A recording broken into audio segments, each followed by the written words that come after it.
All you hoes, you and your mammy and your granny too.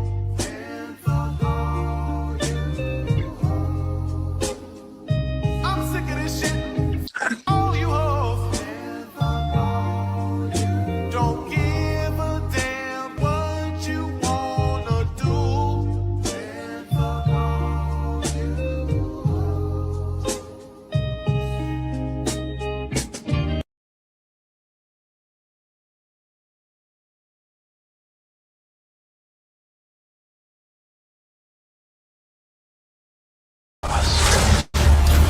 They like the chaos. They like the chaos. So when you're able to chaos, let that chaos reign with, chaos, let that chaos reign with, chaos let that chaos reign with, must reign.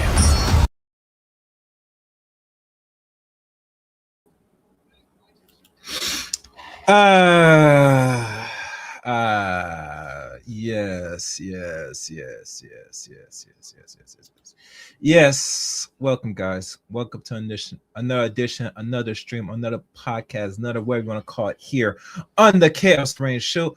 I am Chaos Reign. Tonight, late night edition. The focus for today's stream, as you see the thumbnail, see the title. Oh, good. Hope you come in, give your thoughts, support channel if you want. This was something that came to my desk and something that has to be discussed.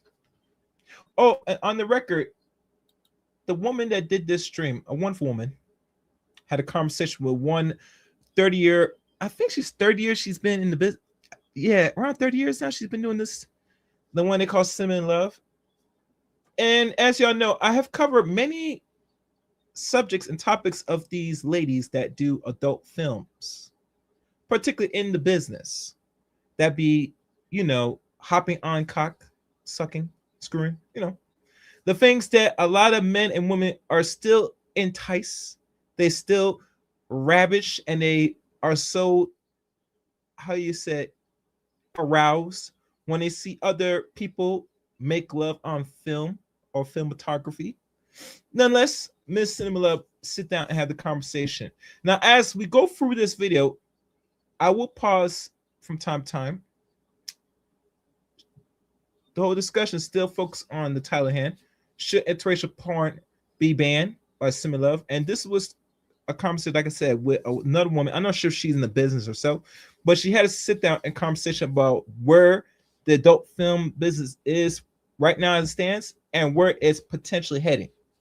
And there are maybe rumors of and talks about banning interracial coupling amongst men and women that's different race in porn. So,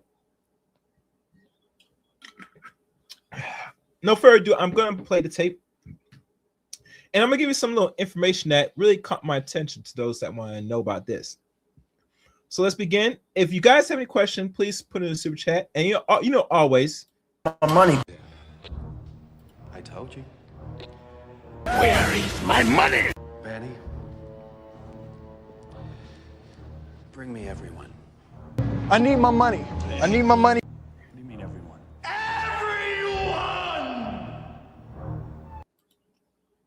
so y'all know the deal.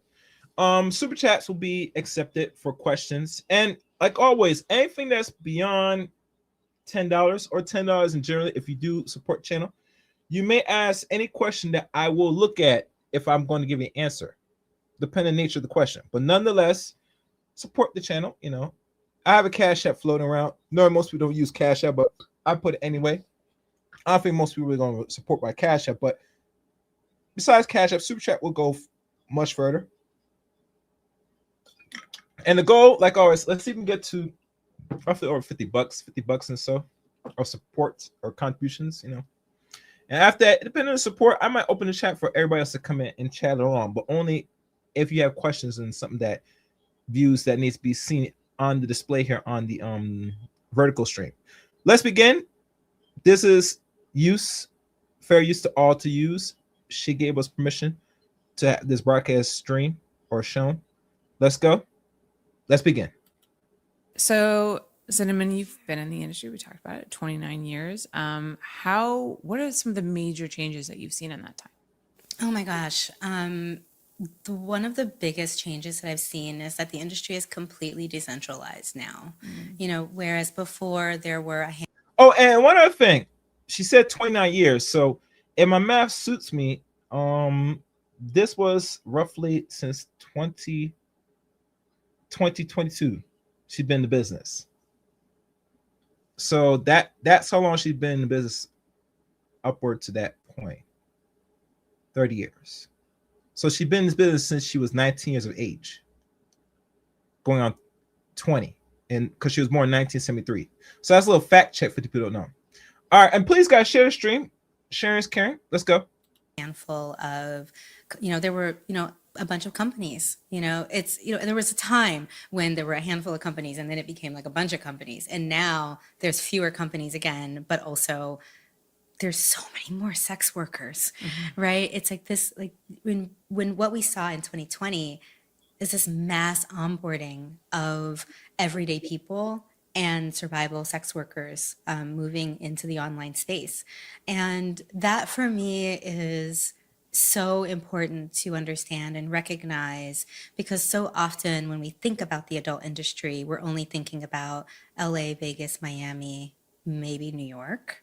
And we're only thinking about a very, very, very small sector of very privileged people, even if they are also experiencing, houselessness, or if they're experiencing some food insecurity.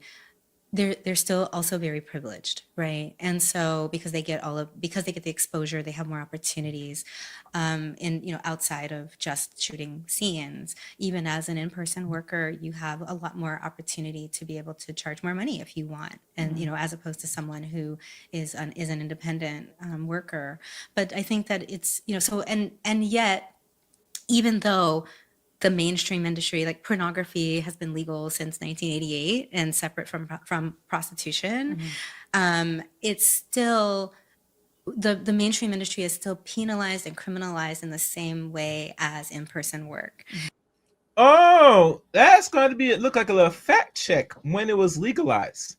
I'm going to do some research right now, because she just brought up something that I did not notice. I covered this on my previous audio podcast years ago, and I can't find that broadcast. I did my cover porn as an entity as a whole, but I'm going to double check, see if it really was legal since 1988. I'm going to let her continue talking. So make sure you guys like the stream. And so, one of the things that I know is that most, as a Black person, I know that most Black sex workers I've ever met also simultaneously have to not only do mainstream porn, but also work in other types of industry, in other industries, other sectors of the industry. So you might do porn, you'll also do in-person work, you might cam, you might do phone sex, you may dance.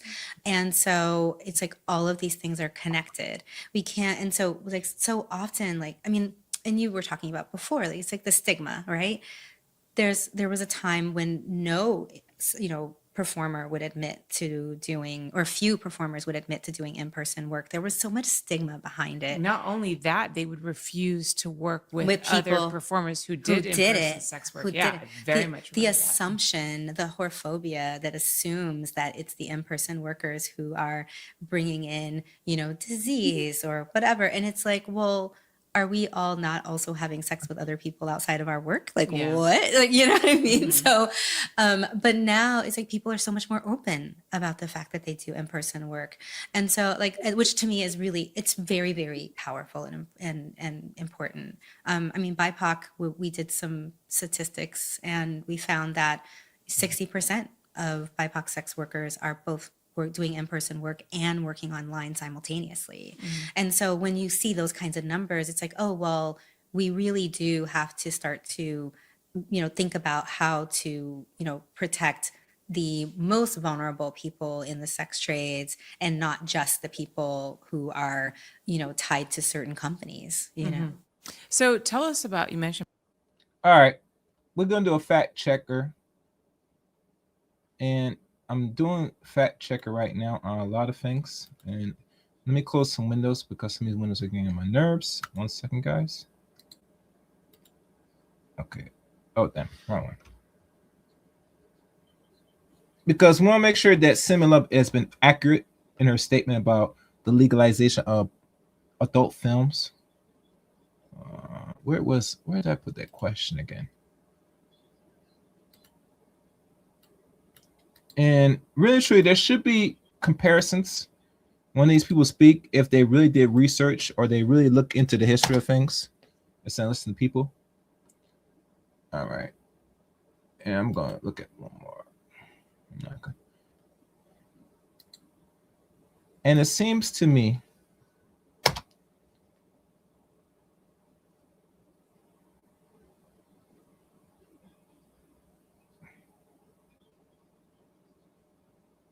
okay. All right. From looking at the information, and it's taking a while. It says for one of them, and it looks like it said yes, kind of. She's right on the mark. Since 1988, it's been legal in the United States, but actually earlier, or one very few narrow exceptions. So what it means by exception, that means she's telling somewhat true, but it's not the actual real facts. These are the dates when filming of people engaged in intercourse, where people, the general public, could pay or view. These are numbers. These are the years, breaking out from early of 20th century to now. The milestones of pornographic in the United States. 1957, Roth versus United States Supreme Court. What it means: establish the obscurity test.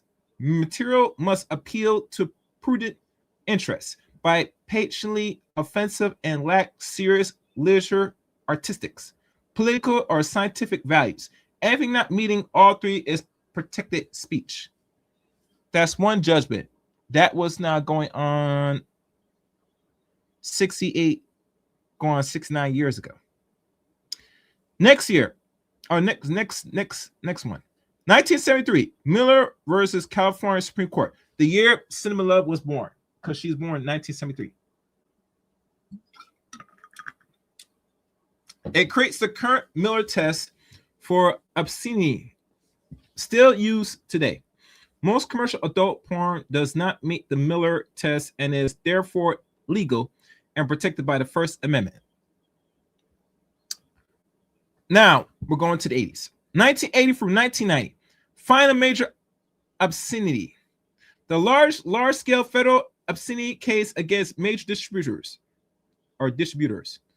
1990, prosecution. E.g. Rubin, Sturman, A.I. Goldstein.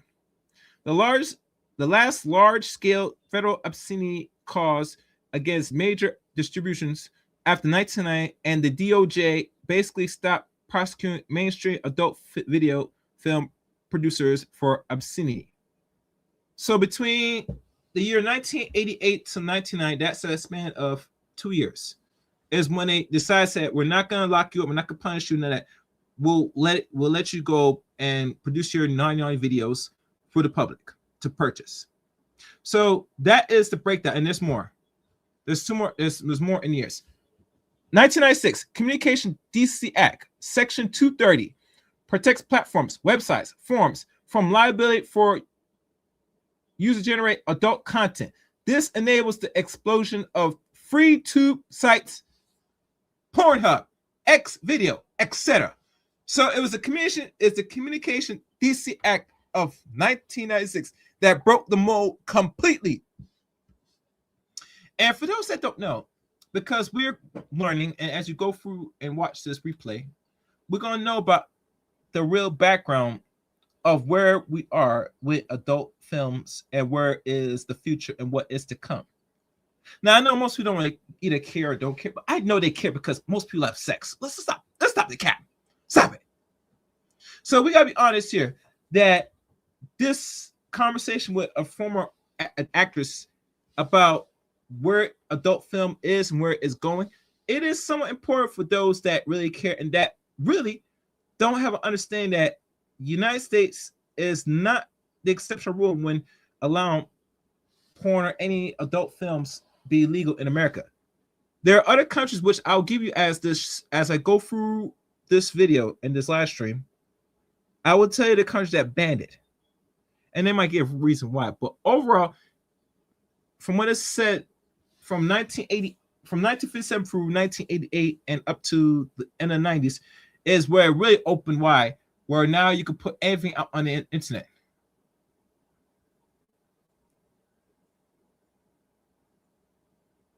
And really, and I look at everyone, and they all add up to the same thing around the 50s and stuff, you know. So that actually adds up. So it looks like that's factual.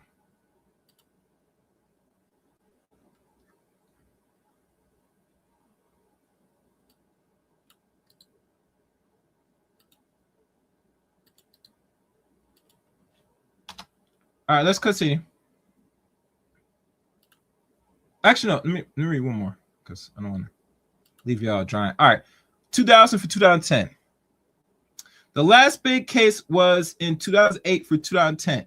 Prosecution of extreme associate convicted, then overturned on appeal. Since then, the federal government has focused on child pornography, trafficking, and revenge porn, not consensual adult porn. This was a period from the first 10 years of 2000 to 2010. And this is called no major federal obscenity prosecution of mainstream adult companies. And last, 2025, current stats, fully legal for adults 18 and up to produce, distribute, sell, and consume adult films in the U.S., except for the narrow categories of obscene material under Miller. And there are exceptions where it is illegal, children, naughtiness or naughtiness, obscene material, rare prosecuted from 1990, revenge, adult films, non-consensual intimate images, illegal in 48 states plus DC 2025. Bestiality, extreme content can be prosecuted and obscene in some states, but very rare. Public display, low public exposure law still applies. And that's pretty much it. But mostly all of it is deal with the constitutional protection speech since 1973. And as y'all know, a little insight people don't know. Did y'all know they removed homosexuality as a diagnostic illness in 1968? Going on, well, actually, the talk was about removing off the diagnostic statistical manual of psycho illness. They were talking about this since 1968. Then the LGBTQ came in existence officially as moniker in 1969. And we look at 4 years later, that's really 1973 is when they actually removed it as a mental illness. And after 1973, that's when you see they now start to really slowly legalize what we call adult films. That's the correlation that people don't really put two together. I want that to sit in. So this has really been going around since the 70s. 1988 is the moniker or the thing that they said was legal, but this was always a process. This is 15 years in the making since 73. So let's continue. Let's give you a little insight. Let's go. BIPOC. Tell us about that organization, how it came about, and what you guys are all about. Yeah, I'm so glad you asked me that. So we were founded in June of 2020. We had our first meeting in May, shortly after George Floyd passed away. The adult industry, like everybody else, was going through their Black Lives Matter moment. So many performers were in the streets marching right alongside, other folks behind the constant murder of Black people by law enforcement. Mm-hmm. And, as other industries were also coming out on social media talking about racism in their industry, the porn industry had its moment too. We quickly. And it still has moments, Cinnamon. Don't be delusional. There are many conversations with a lot of you ladies, Black women, that complain about the industry, about fair wages, certain rights, certain protection, etc. You ladies are not really looking at the conceptualized racism as a whole, and doesn't understand it ties in, including in the adult film business. And I know it's few black adult actors been making heavy strides and complaints about where the business is going. I can't name most of the names because this was like a few years back, but you get the point. And guys, please like the stream. I know this is the late night edition. Your support would help if you could watch it, share it. That would go much further. If you support, even better. But only you can make this content possible. Let's continue. Saw people, companies issuing their Black Lives Matter statements. There were companies who donated money to like the Movement for Black Lives or the Obama Foundation. And, I saw that there were, ABN had scheduled a closed door meeting and XBiz had like a town hall. And for me, and then I saw, I think Fleshlight had Anna and Misty on a live to talk about racism in the industry. And I just was getting so angry and frustrated because I felt like, this is not the first time that we've had this conversation about racism. I mean, these conversations have been happening since the 70s. And I was so afraid that. See that? She said the 70s. That is what I said before.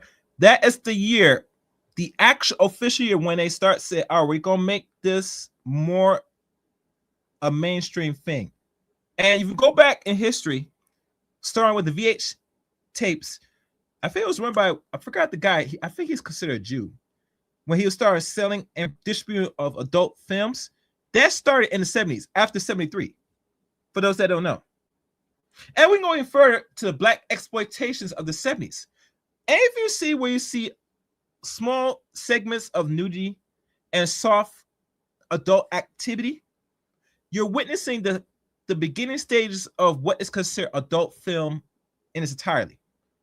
I'm not shitting y'all. I'm telling y'all the truth.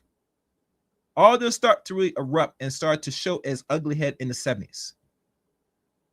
I want you to piece in what I'm saying, piece in the puzzles where this is going. All right, let's continue.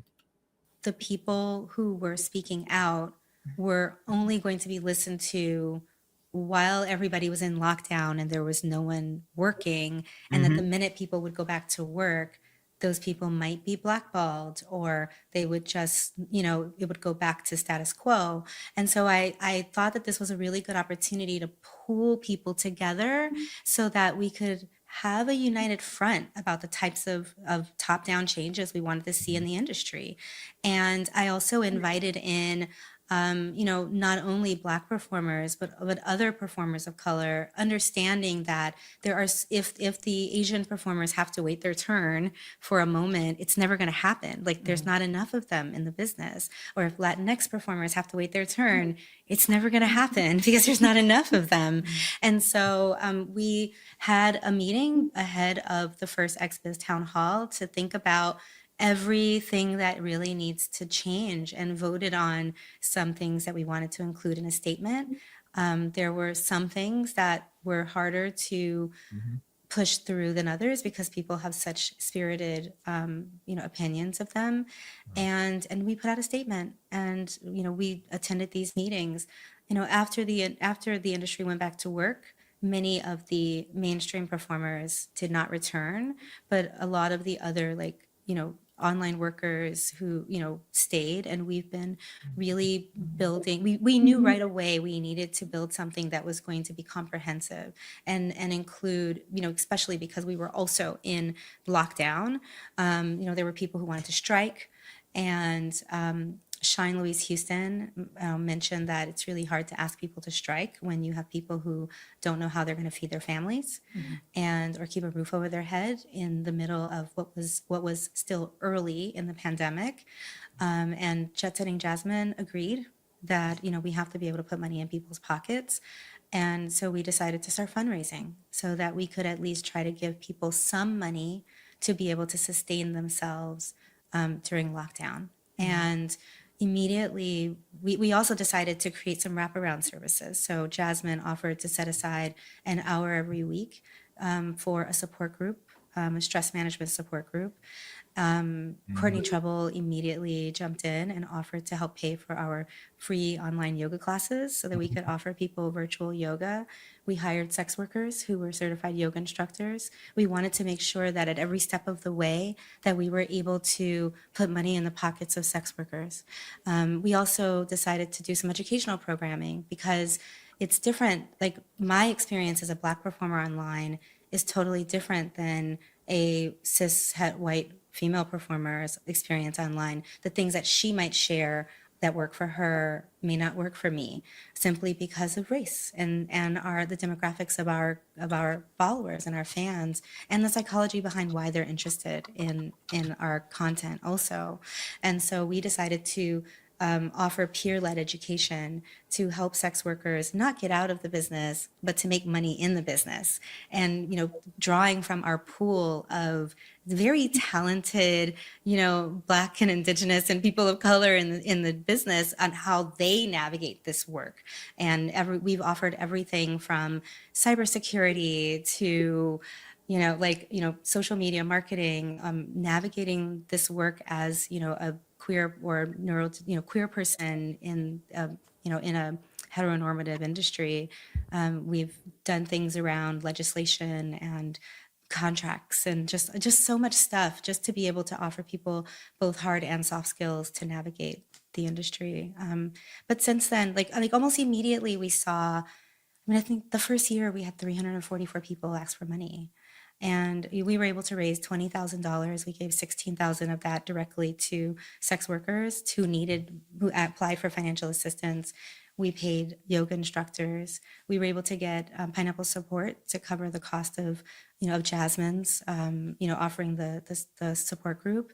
She was the first person to get money because I felt like that was just so important. And I'm like, I didn't want her to continue to offer her services for free because I'm like, you are also a marginalized sex worker. Yeah. It's like, and I'm like, I wanted to make sure that she was able to continue that work because it's necessary for our people.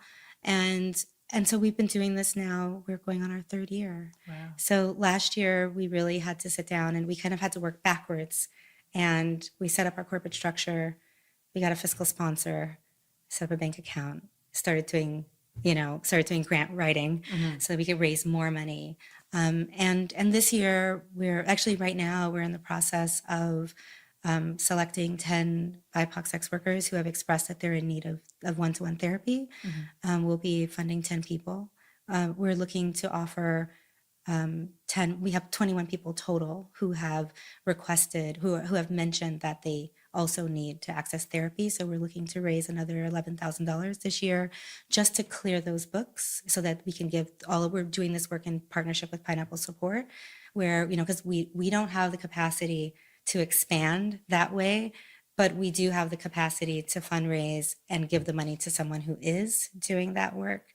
And so everything that we've been doing has really stemmed from the needs that people are expressing to us that they have. Our legal advisor is a mental health attorney, and she is just phenomenal. She also is out about living with bipolar disorder.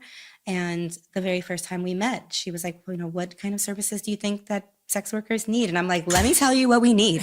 I'm like, let me tell you, let me give you the rundown. It's not just about the, intellectual property. People really have a lot of needs. And, we never wanted to have people give us a reason why they needed the money. We want people to be able to self-determine what they need. But immediately people were very open about what their needs were. Right. And we saw a lot of housing insecurity, a lot of food insecurity. People often, in that first year, everybody was like, diversify, diversify, diversify. But, for the people who came to us seeking financial support, they were already on 5 or 6 platforms and not making enough money to house themselves. And so, we've been just this slowly thinking through, what are the most urgent needs that people have been asking about. One of our goals the next 3 years is to launch a domestic violence program. We've earmarked funds currently so that when people contact us looking to escape violence, that we can give them money. But we've been very intentional. We see a lot of student sex workers.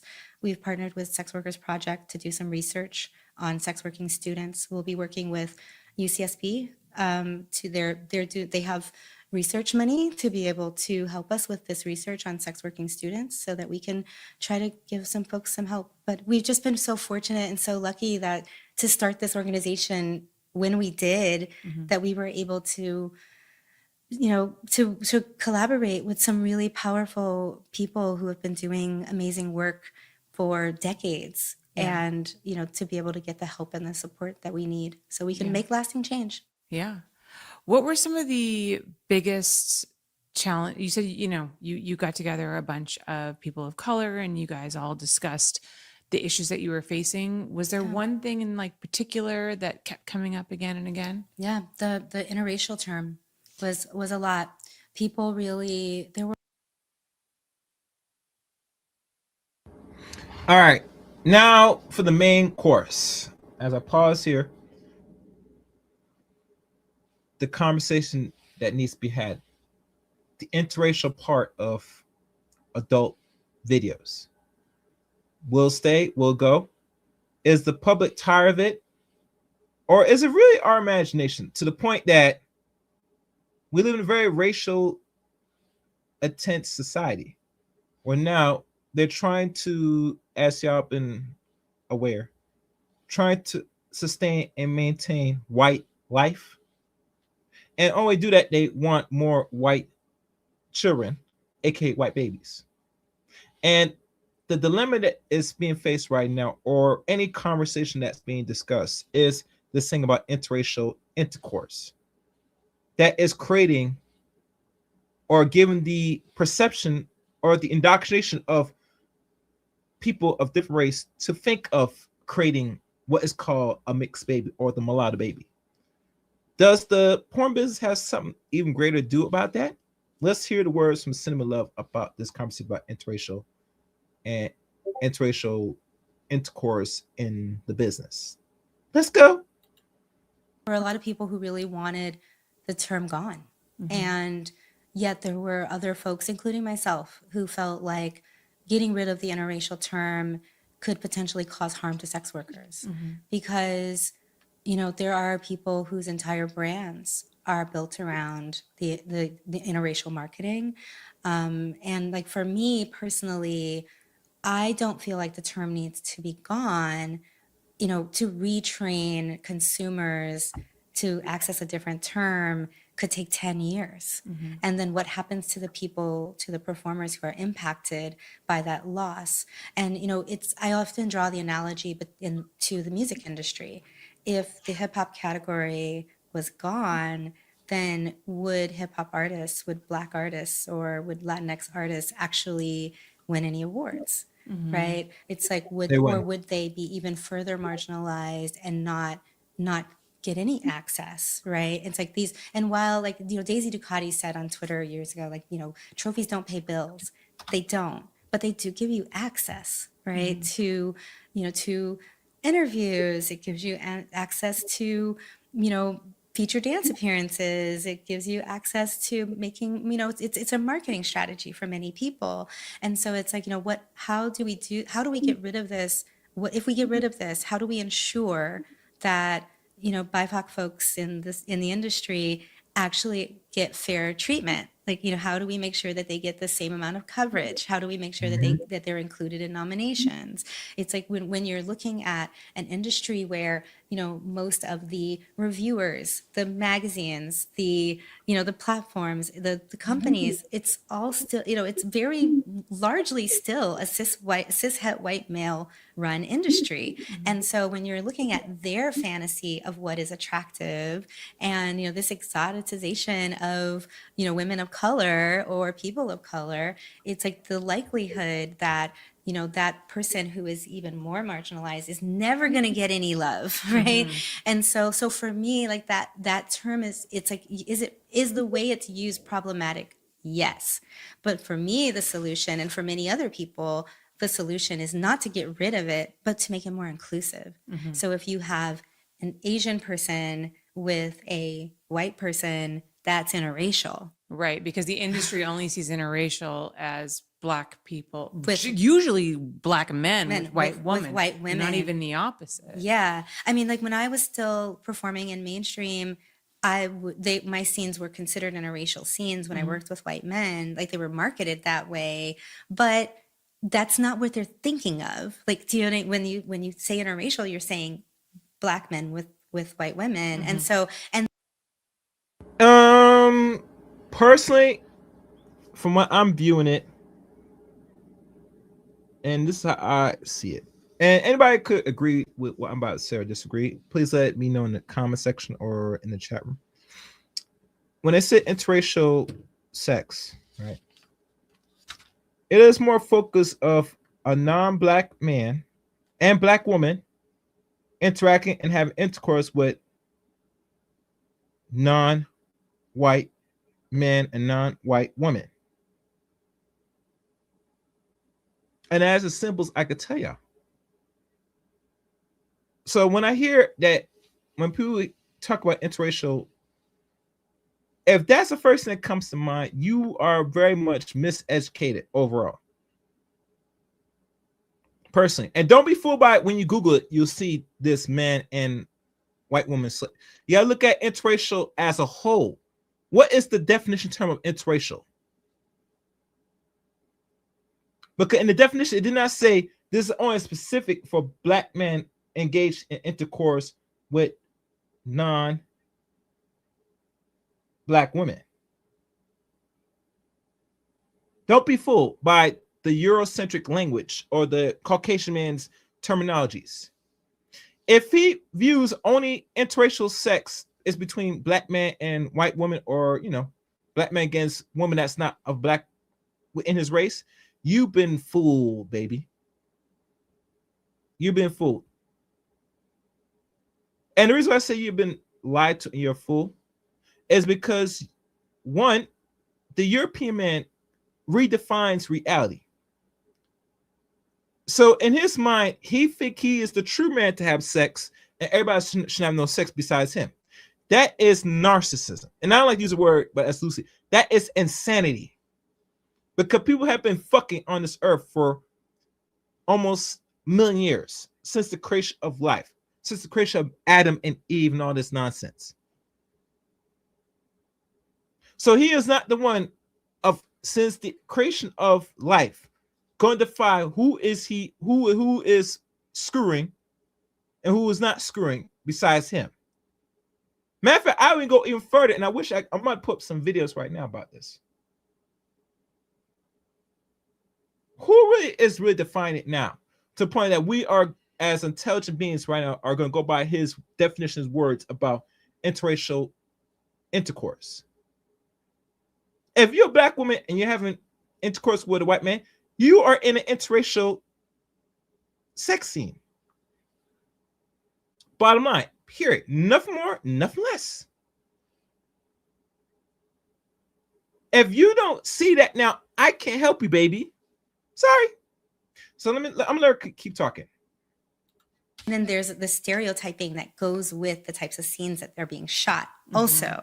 And so it's like, I think that there's a lot more work that has to be done around the term, but I don't know if I would want it gone. Like, I see amateur performers and producers on Twitter all the time who use very problematic, troubling terms to market to their consumers. And are they playing? And what are those problematic terms they're using?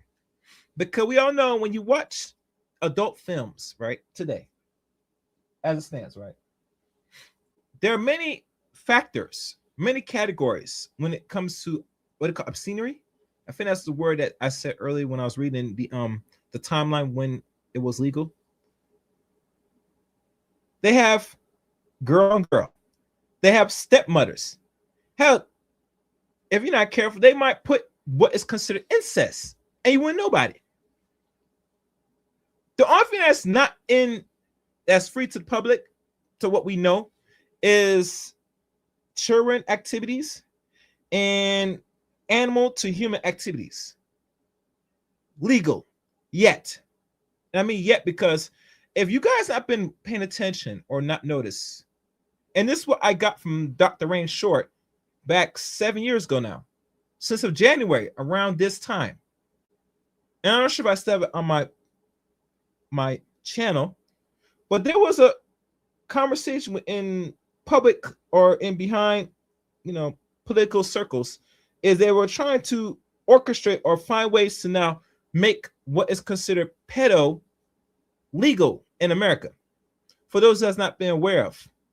And if you think I'm wrong, you guys could Google it and find it for yourself if there was talks about it. It might be hard to find it, but there was talks about your biggest people in higher office in politics, whether they're Democrats, Republican, we're now going to move to the final stage of making what is called children to adults more of a normal thing.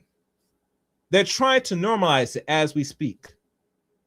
And I can't tell you how they're going to normalize it because you have to see it to understand it. But it is now here. It's here now, unfortunately. And I don't like saying this because I thought usually when we talk about making love, it should be consensual to respectful adult age. But we're moving beyond that now in the 21st century. And the reason being, I don't know. I would say the reason being, it personally is for full control and make this country more, how's the word I could say? Sexually deviant completely. But you be the judge. You gotta keep your eyes and ears open to what is happening right now. I can't go more into this because you guys gotta see it now, because there's nothing I can say now that really will sway your thinking about this if you made this far to this stream. Let's continue. Into XYZ stereotype, yes, but also what happens to those performers? Because again, if these decisions only impact the mainstream performers, what happens to the performer in Tennessee who's shooting content with with whomever out of their apartment or their bedroom, and now they can't access the ability to market on and be found on these platforms, Right. And that's problematic. Yeah. I mean, how do you feel about these websites that are pretty much built around interracial work? I mean, you talked about the problematic wording there, but then I've seen people argue, well, they're giving all of this work to these people of color.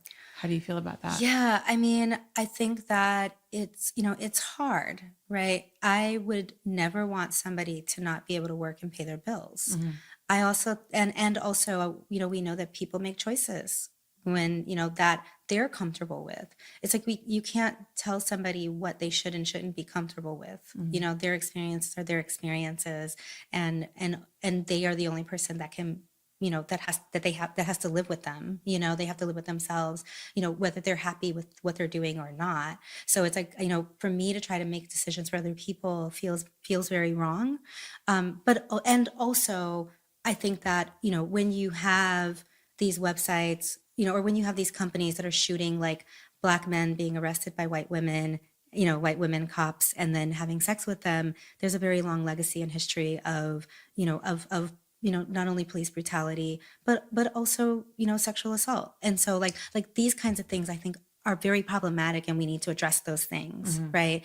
If you have a company that's asking Black women to pose with bananas, that's problematic. Like, do you know what I mean? I had a company ask me to perform with, to like pose with a slice of watermelon, for a box, for like stills. And I was so uncomfortable with doing it that the white male performer offered to hold it instead. Like, do you know what I mean? And so,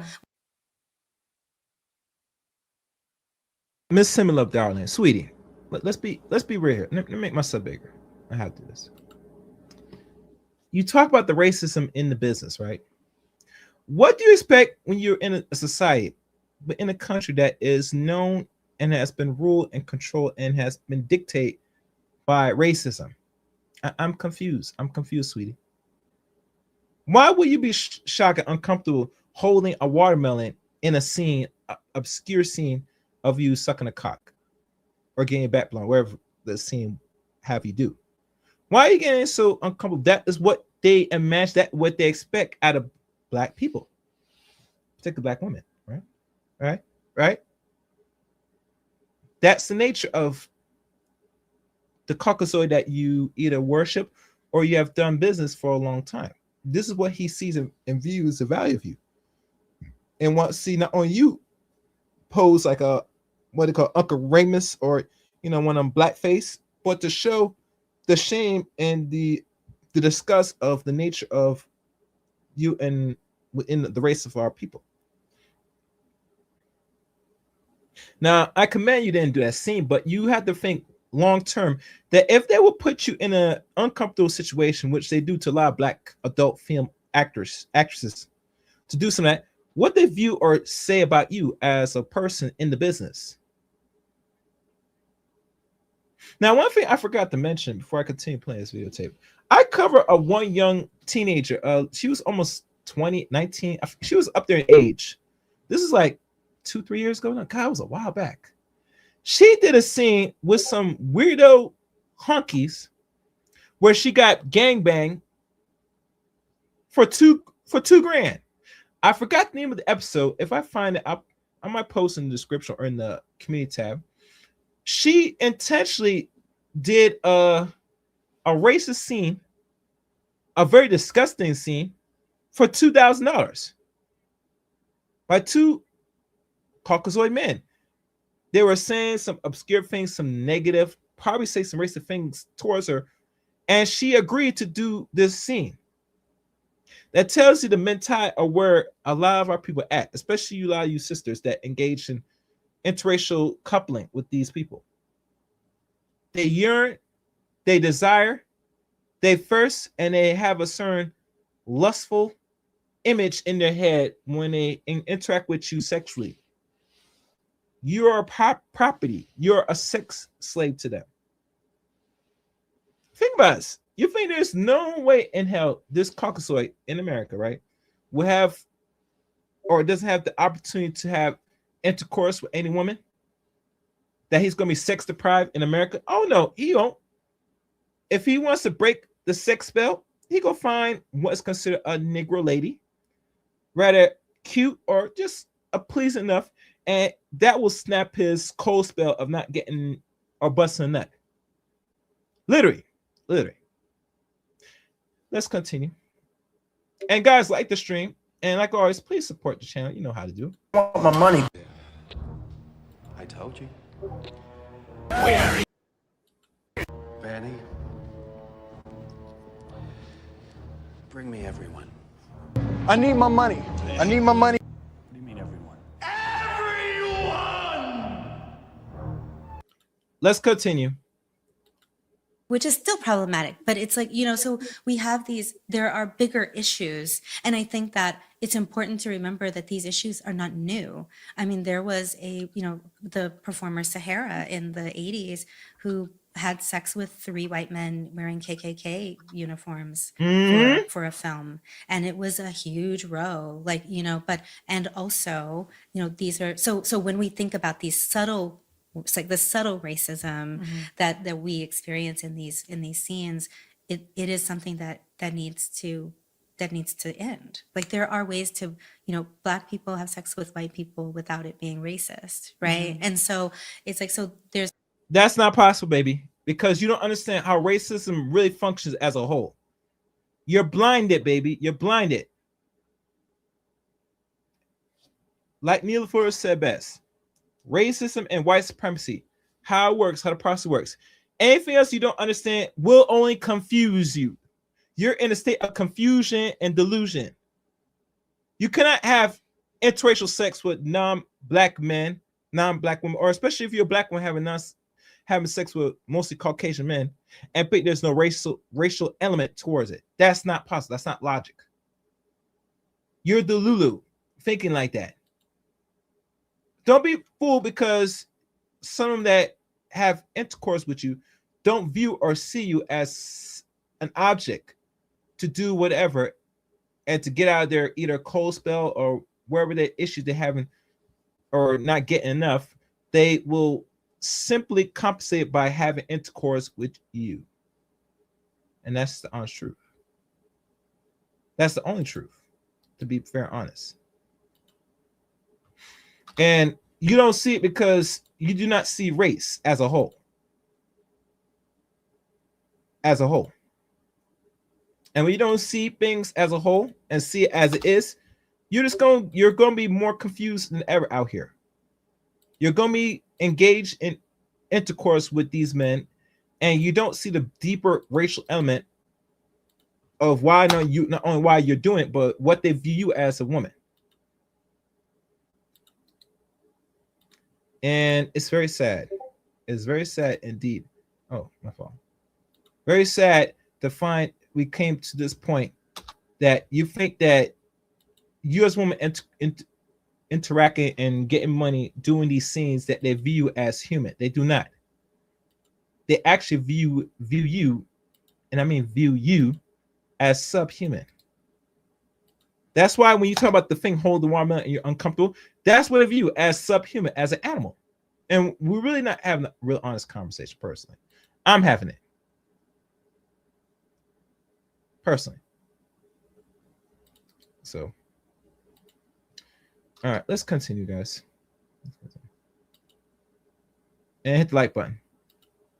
I think that it's a multi-layered conversation, right? It's like, yes, people are working and they need to make money, and it's like people have to pay their bills. I mean, I live in one of the most expensive cities in the world, you know, so it's like Brooklyn is very expensive, and New York is becoming even more expensive post-pandemic. So it's like, how do you tell people that they're not supposed to make money and work, especially if the only work that's available to them is racist? And, you know, we can even turn to like, you know, like mainstream Hollywood. I mean, think about the Amos and Andy's, and, you know, there are a lot of Black people in, you know, in Hollywood who had to play maids, and, you know, they had to shuck and jive on camera just to get work. So it's like this conversation that we're having isn't new or unique to the adult industry, but the difference is that we live in a new era, and people and we know better. Like, we know that these tropes are racist, and there's no excuse that these are the tropes that people think sell.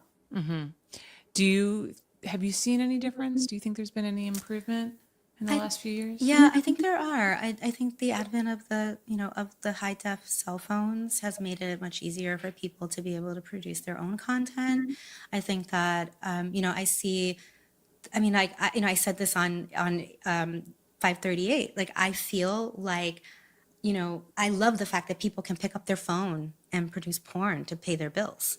You know, they don't have to buy a high def camera. And I mean, I remember when cameras were so expensive, you know, it's like, I mean, I was running my Sony Handycam, my prosumer Handycam. I was connected to FireWire to run it into my laptop to be able to stream, you know, on Yahoo Messenger. And now people can just go click. And it's that accessibility means a lot to people who are trying to make money.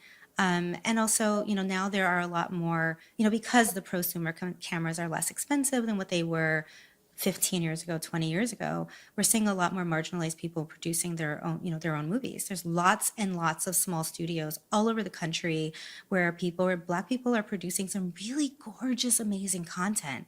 I mean, like, I know everyone knows King and Jasmine. Like, that was unheard of 15 years ago.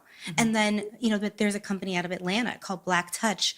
Their movies are beautiful, gorgeous. It looks so artistic and beautiful and gorgeous, and it just shows Black people having great sex, and not necessarily the type of sex that you would see in a mainstream film. Like, I mean, I love there are just so many companies, and I can't name them all off at the top of my head, but I think it has changed because there's more people who have the access to get into the business and who want to get into the business to make content with people who look like them. Yeah. So we're seeing more queer people, more trans folks, more gorgeous, beautiful, like, you know, various shades of melanin. And that is nice because people, you know, fans, consumers get to see themselves reflected back without a negative stereotype attached to it. Yeah, and the fact that companies and creators like this are making a living off of it shows that there's an audience out there that wants to see it. Yeah. Which I think is great. Yeah. So before we wrap up the interview, I just want to ask you, what legacy do you want to leave in the industry and maybe in your personal life? Oh my God. Now, this is a deep question. It's a very deep question. Because, you know, for a woman like this has been in the business for as long as she has been. And most of them don't really have this conversation. But really, what people should remember you as, since you've been out here, you know, effing, sucking, riding the car carousel, what legacy that you want to impose impressions to young minds? Is the best question that anyone should ask a person that's been in the business as long as she's been in business, which is now roughly, for my math now, 34 years now she's been in this business. All right, let's go. I'm gonna cry. Honestly, the work that I'm doing is my legacy. Like, it is. I want to make sure that we leave the industry a much better place than it was when I got in. You know, Yeah. I want to see people. I'm sorry. No, this is absolutely fine.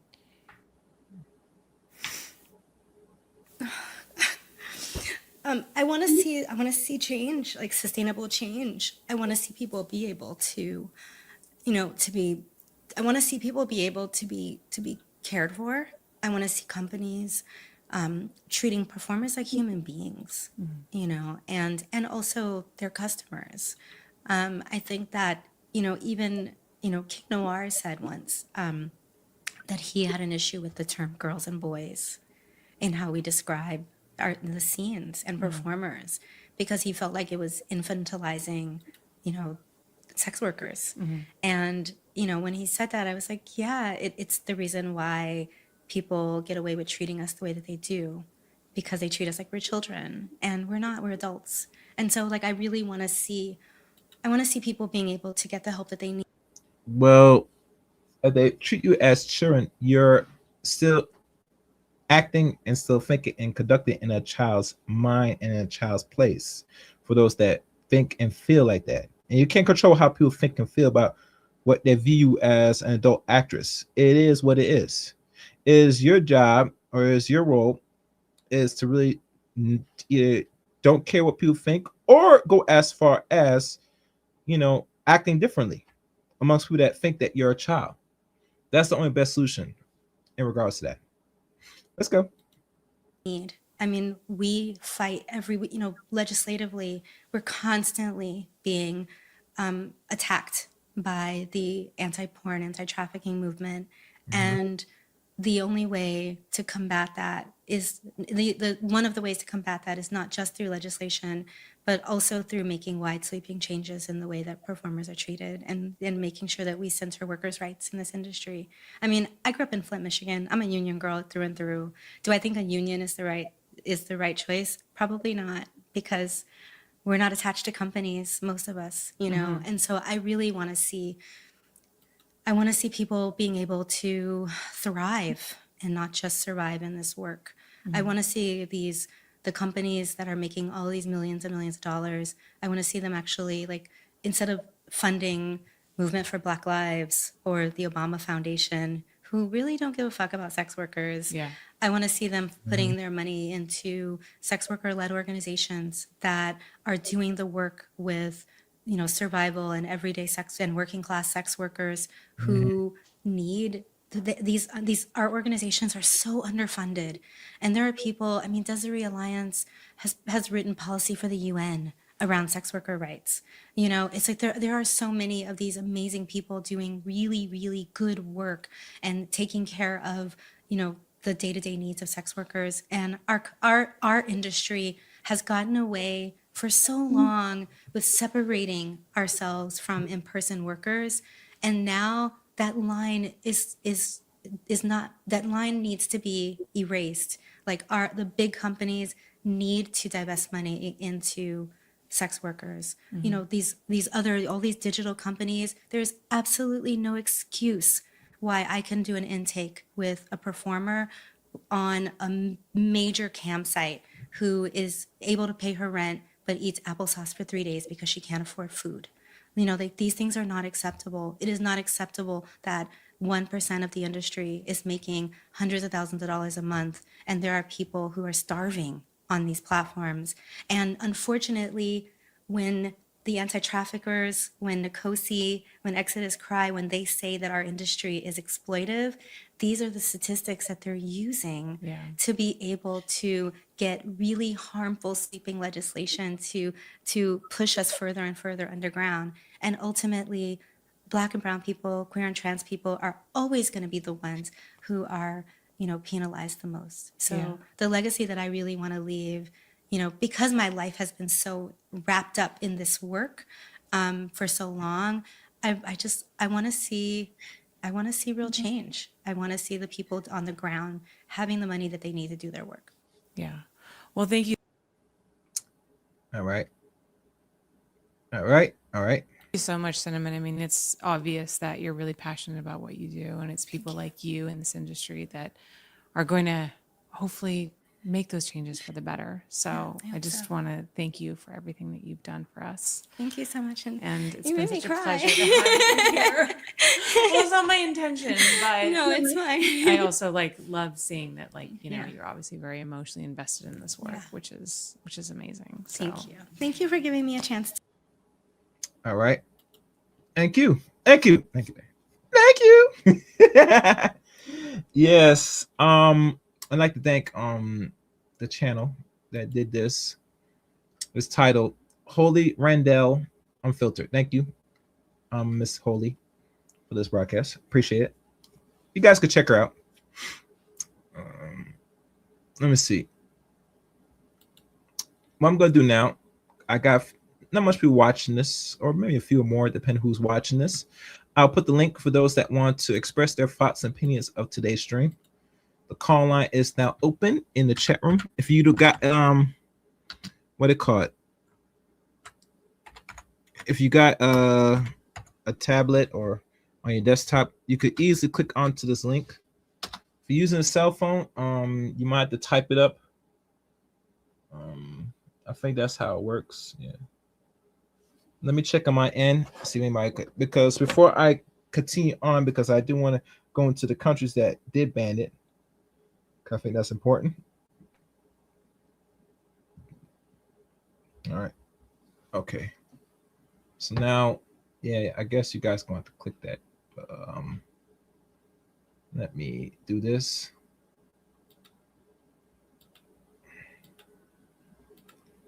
I'm trying to find something. Where is it?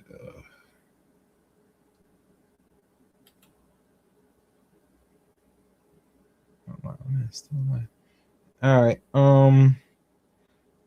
Yeah, it looks like you can click the link. Let me see.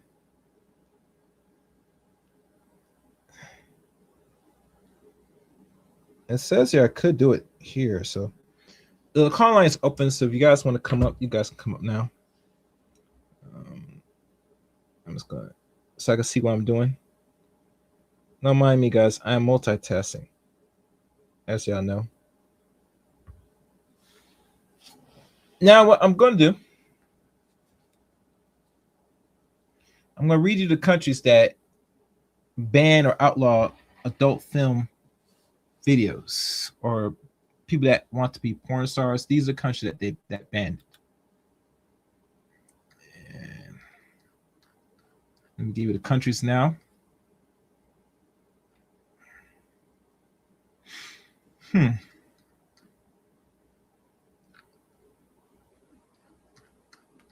Did had it earlier.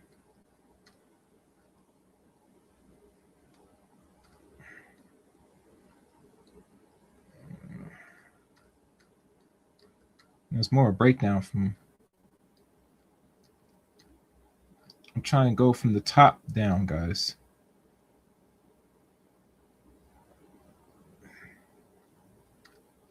All right.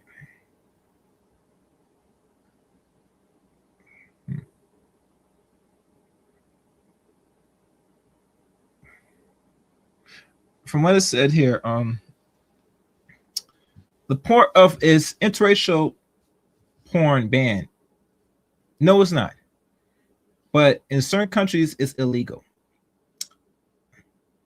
And the countries I give you now are the above. And these are countries that have strict bans for adult films or videos of people engaged in intercourse. And let me clear up my studio for a second because I want to make space. The countries that I'm listing now, these you guys could double check for yourself. This is from the data source. First country, Saudi Arabia. Adult film is completely illegal under strict Islamic laws. Access or distribution explicit material is banned and punishable under national law. And this is the Fakasi News. Yeah. Yeah. Which I'm not gonna look into. Let me exit. Where is it? Let me exit that. Next, Iran.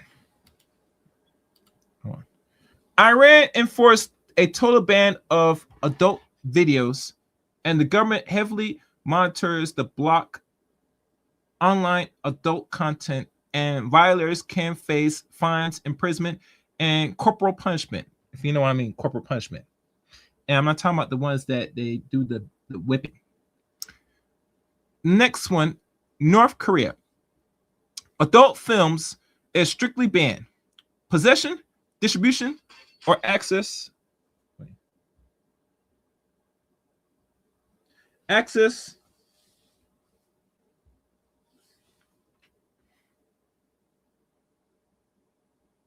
is threatened as is treated as a serious offense, and offenders can face harsh penalties, including forced labor. Next, Pakistan. Pakistan banned all adult videos under religious-based laws and actively, and I mean actively, block adult websites. Producing or distributing adult material can lead to legal actions. And before I continue, let me make sure no one's in.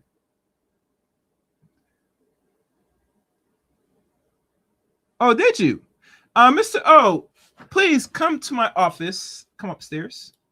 I'm gonna give you the link right now. I know you can't click it on here, so let me do this for you, player. I gotta hear this. I have to hear this. 1 second. Let me see if I can find you. Let me find it.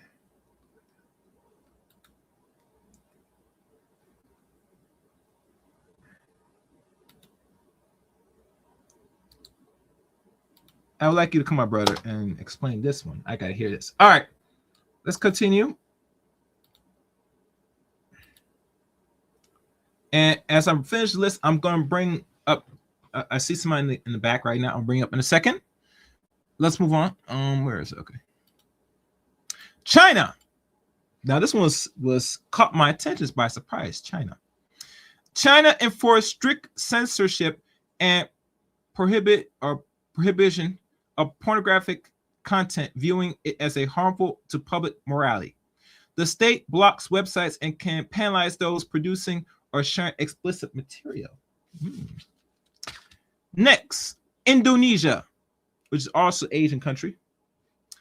Indonesia anti-adult videos laws prohibit the public display of distribution of sensationalist material. Violators can face criminal penalties and fines. Damn. Next, Malaysia. Malaysia is considered the adult films illegal, and authorities block thousands of adult sites as part of enforcement efforts. Nepal, another country which I never know about, but I'll look it up. Nepal prohibits production, distribution, and broadcast of adult content under national law and has blocked many adult websites. Next country, Bangladesh. Bangladesh Adult Videos Control Act of 2012, or really in short, Pornography Control Act of 2012, makes carrying, sharing, and producing adult videos material illegal except for narrow exceptions. Next country, Libya. Libya has banned all adult videos in pursuit to Islamic moral principles, including importance or importation of sales and distribution. Next country, and this country kind of caught me off surprise, but should be surprised. Ethiopia. Ethiopia has legally prohibited adult videos, with the state restricting internet access and explicit content. Next country, Tanzania.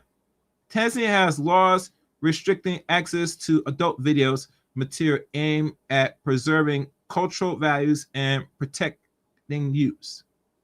Next country, Senegal. Senegal outlaws production and distribution of adult videos as part of the broader efforts to uphold societal norms, societal morals standards. And I think the other country, there's more countries. I'm going down the list, guys. Mauritania. Under strong Sharia influence, Mauritania prohibits adult videos viewings. Is a contrary to societal norms. Other nations would restrict and or block access. South Korea. South Korea is one of the few developing countries where production and distribution of adult films are illegal. Online adult videos or adult websites are blocked, and those caught supplying explicit material face fines up to years in prison. Ameria. I think I pronounced it right. Some reports suggest adult videos is illegal in Armenia, though enforcements and definition vary availability via VPN, complicating actual access. Next country, Belarus. Belarus prohibits the production of dissemination of adult videos with significant penalties for violation. And US and Europe, which I think is Europe country, some parts of Europe. Most Western nations, like the United States, France, UK, do not ban adult videos or adult content outright, but they restrict certain contents, child adult videos, violence, offensive content, and enforce age verification laws rather than full prohibition. And why these bans exist? Mostly religious cause, Islam mostly. They're very strict with, morality-based concerns, political control of media and content, protection minors, which are not doing a good job. And what almost universally illegal is mostly illegal. And one of the main things very illegal is child video activities, which is banned worldwide, which is a good thing for now. But America is one of the few countries that's trying slowly, remove certain mental illness to make it more, the public to be more comfortable with it, which that's not possible. All right. So these are the countries. And there's more definitions, but you get the point. I'm not going to bore y'all with all that jogger. Yeah.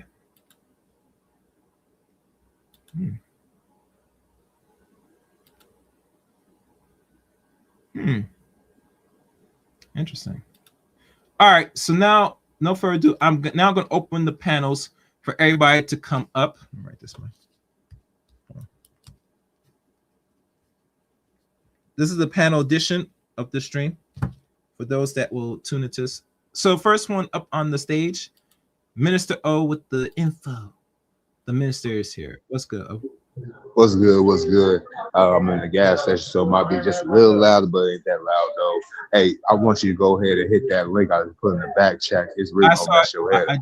I just saw it right now. I just saw it now. Study, analyze ICE facility, insert reported steppers. No. Allegations. No, the first page, the way she had, see, she's trying to go ahead and lure dudes to go ahead and do these things. Oh, she promoting. I mean, that's not surprising. How old is this? This is new. Let me see. I think it's recent. Today. Yeah. One thing. Oh, you got to keep in mind. A lot of women just like her because she already, wastes her precious years. And I didn't really go into the backstory. I could have started from the beginning with her about what got her into it and all stuff. But I just want to get straight to the more important issues or the more important subjects of what is either being discussed about interracial intercourse or not. That's what I want to get to mostly. So I didn't want to go back too much of her backstory of how she got into business, what she viewed the business. I only got into that point where she goes into more detail of where the business is, where the business is possibly going. Now, I'm not sure how long you've been listening to the stream. She did talk about the interracial piece, her concerns about it to a degree, and how they're trying to relabel or ban it. But I look at most things when if a system that is created or industry is created that we don't create, it decided to change the definition or terminologies of things. It's all for a more greater purpose, you know. And interracial activity or interracial sex, that's one of the few things they might start limiting, you know what I'm saying? Or then I don't think they're gonna get rid of it altogether because let's be honest, and a lot of people don't understand this. I'm gonna say this personally. Non-black people, mostly whites, males mostly, they thrive and love the notion of having not only sex with their women but other women, and they want to control the narrative that they are the dominant male. And one of the few things they show, besides the illusion that they have resource, money, and stuff, is that they are dominant sexually. And all you're gonna get that to achieve that is you have to put it through videos. You get me? So that's why Yeah, I got you. That's why they're not really going to go as far as redefine it like that. Now, regardless, what Sinnamon Love says that it's more based on black men having intercourse with white women or other women, race women, it's much deeper than that. She doesn't understand the real terminologies or definition of interracial sex. It is sex between black and white. Period. No in-betweens. Don't be fooled because you type it up, you see mostly black men, white. No, the whole purpose of definition is more in lines with black and white. And we go in further that the racism part of it, because she's not the only one that talks about it now during the interview. I remember another woman that's from Chicago originally. What's her name? Naomi Banks. She was talking about the racism and the thing that she's not getting her Yep. in regards to money. And yeah, Naomi Banks is here. Yeah, Naomi Banks are from my city. Her and Janet Jackney and what's her name? Jodie Watley's sister. I never heard of her, so I don't know who this. I know Naomi Banks, but I don't know these other chicks. So yeah. Oh, Janet Jackney. Well, I'm not a perv no more, but Janet Jackney is basically a what's the name legend in the so-called mattress actors game. Okay. Enough said. Okay, I didn't know that. Yeah. So knowing this, it lets you know that and I put this question on the docket on the previous video when I was talking about these ladies that's in the adult business, film business. White women have a plight and argument on why she should still be able to fucking suck any man out here and still be out here and be wifed up by a man of productivity. She has the right to go and impose her right to the point where she is advocating for these same big industry corporations to remove all of the videos of her fucking sucking all these men, right? And I'm only using this language very loosely for now. I'm going to roll back the language for a second, but I want to drive the point here. White woman fights hard to protect her image so she can still be picked by the men that have the resource, period. Screw the children. Screw the children. Because the children really mad, they would not even go as far as put themselves out there in the internet. That's another story. But the biggest point is this. They want to be valued out here after being on the carousel of not only within their own group, but also messing with other groups of men. And it doesn't work like that, unfortunately, right? White women have an argument to really still hold sanctity of her beauty and her demeanor. Other women, especially black women, you're never going to hear them make much of argument. The only argument you hear black women complain mostly about this business is they want to get the same pay like white women. That's it. They say F all that about the sanctity or if someone's going to see us in it. They don't worry about that. Pay me. Pay me what I'm worth. I will deal with repercussions if anybody see me on video and I have children that they're making fun of my children that I used to suck dick for a living. Screw that. Am I right? Right, Ron? You right. You okay. right. So this is why, and I told I don't know if I mentioned this to Roger or anybody. I should never be the only content covering this or talking about this. We gotta have this real conversation. And I know most black men don't want conversation because he didn't get access to black women or not. Right now, as it stands today, black women in American society is considered easy. We're not going any detailed depths about this. This is what it is right now. Black men are not in the business or concerned about their image right now. I'm speaking truth here. I'm speaking goddamn truth here. This is why a lot of them will lose, because you're not protecting your own fucking image at all. And because you sacrifice just for trinkets instead of image, there's a problem in itself. Now, yes, if you're doing the business, you should be paid what is worth to you. But that only if you have something to offer and really have something that this business can't do without, and they're gonna have to pay you. And a lot of Black adult actresses, you don't really offer nothing in this business overall. A white man having intercourse with you on videotape, they're expecting it because they are guaranteed or granted that your body belongs to them. That's how they view it. Your body is mine. I do what I ever please. And after I do the dirty with you, I'm going to give you what is so-called your worth. And it's really not much. I'm sorry. Now, in regards to my woman, my opposite woman, I got to pay her what she's rightfully due.